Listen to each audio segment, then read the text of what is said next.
National conference block Bhalessa की हफ्ते के रोज ढटकाई में एक अहम मीटिंग जेर सदारत शेख महबूब इकबाल मुनाक़द हुई। इस दौरान पार्टी के सीनियर वर्करान भी मौजूद रहे, जिनमें सीनियर लीडर शेख महबूब इकबाल, साबिका MLC मोहम्मद इकबाल भट्ट, ब्लॉक सदर रफी चौधरी, BDC भलेसा चौधरी मोहम्मद हनीफ, चौधरी सलामुद्दीन, क्विल मनहास व दिगरान शामिल हैं। इस मौके पर पार्टी वर्करान ने जरूरी मसाइल पर बात की और खास कर आने वाले वक्त में इलेक्शन में पार्टी को कामयाब बनाने के बारे में गौर व खौस किया गया।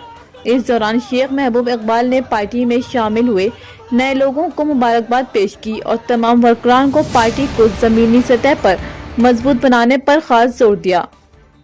JKLA न्यूज के लिए कैमरामैन अकरम मलिक के साथ भलेसा से इशरत वानी की रिपोर्ट।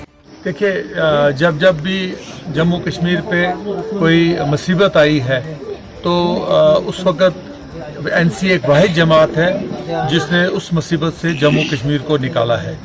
आप 1996 का लीजिए, आप 1987 का लीजिए, हर दफ़ा जो है मुसीबत में सिर्फ NC ने ही इस स्टेट को मुसीबत से बाहर निकाला। आज भी जो स्टेट इतने क्राइसिस से गुजर रही है, चाहे आप उसको आइडेंटिटी क्राइसिस कहें या कुछ भी कहें, इससे लोगों को एक ही किरण नजर आ रही है, वो है NC कि NC हमें इस मुसीबत से बाहर निकालेगी। इसलिए लोग जो है वो जोग दर जोग जो है NC के साथ जुड़ रहे हैं। महबूब साहब, जिस तरह से अब बहुत सारी पार्टियां जो है जम्मू कश्मीर में जन्म ले चुकी हैं, जैसे आज़ाद की पार्टी कहें या अल्ताफ साहब की पार्टी कहें, तो क्या आपको लगता है कि छोटी छोटी पार्टियां आने से NC को कोई नुकसान हो सकता है? देखिए, बिल्कुल नहीं होगा, क्योंकि इस वक्त लोग बड़े अवेयर हैं। देखिए, लोग जिस मुसीबत से इस वक्त जूझ रहे हैं, जो लोगों को इस वक्त परेशानियां हैं, तो लोग समझते हैं कि भाई ये छोटी छोटी पार्टियां हैं, इनका कोई रोल नहीं है।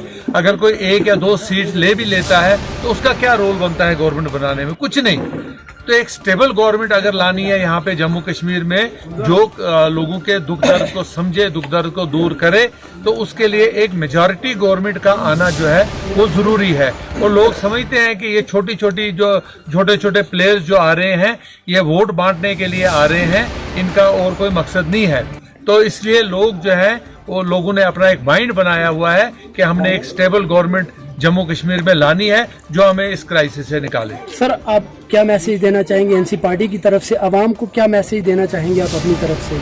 मैं आवाम को यही कहना चाहूँगा कि जो उनकी तवक्कात है NC के साथ, वो हम इंशाल्लाह वो हम उन पे पूरा उतरेंगे। लोगों के जो दुख दर्द होंगे वो दूर करेंगे, लोगों की परेशानियां हम दूर करेंगे। इस वक्त हमारी पार्टी का तो यही एक वाहिद हमारा ये है एम है, हमारा ऑब्जेक्टिव है कि किसी भी तरीके से हमने इस स्टेट को इस दलदल से निकालना है। इसको जो इसकी पुरानी हैसियत है वो इसको दिलानी है, और लोगों को जो अगर ये हिंदुस्तान का ताज है तो इसको वो ताज वाली हैसियत जो है वो इसकी बरकरार रहनी चाहिए। बहुत बहुत शुक्रिया हमसे बात करने। यहाँ खिताई जनाब में, और ख़ास कर यहाँ पर आज़ाद साहब की होम कॉन्स्टिट्यूंसी गुंदो में, तो एक तो लोगों को यही है कि आज़ाद साहब आए थे, लोगों ने सुना था, सोचा था लोगों ने कि पता नहीं आज़ाद साहब कौन सा तोहफा लेकर आएंगे स्टेट के लिए, क्या मंशूर लेकर आएंगे। जब लोगों ने देखा कि वही एक रटी रटाई बात जो थी, तो वही, बल्कि हमारा तो नेशनल कॉन्फ्रेंस का और PAGT का है कि हमें दफ़ा 370 और 35A चाहिए, जिससे हमारे लोगों की बेहतरी हो। लेकिन आज़ाद साहब बोलता है स्टेट हुड, तो स्टेट हुड 371 है। 71 तो अहमद शाह भी दे रहा है, मोदी भी दे रहा है, तो ये कौन सा मुद्दा? इसलिए लोगों ने आप समझ लिया, जान लिया कि ये सिर्फ एक वोट तोड़ने की खातिर आज़ाद साहब आ रहा है। इसे लोग जोग दर जोग नेशनल कॉन्फ्रेंस में शामिल हो रहे हैं, और बाकी जो रहे लोग हैं वो कांग्रेस में मजबूत हैं, नाज की लाबी के लोग हैं, वो यहाँ पर मजबूत हैं, और मजबूती से नेशनल कॉन्फ्रेंस यहाँ पर इलेक्शन लड़े।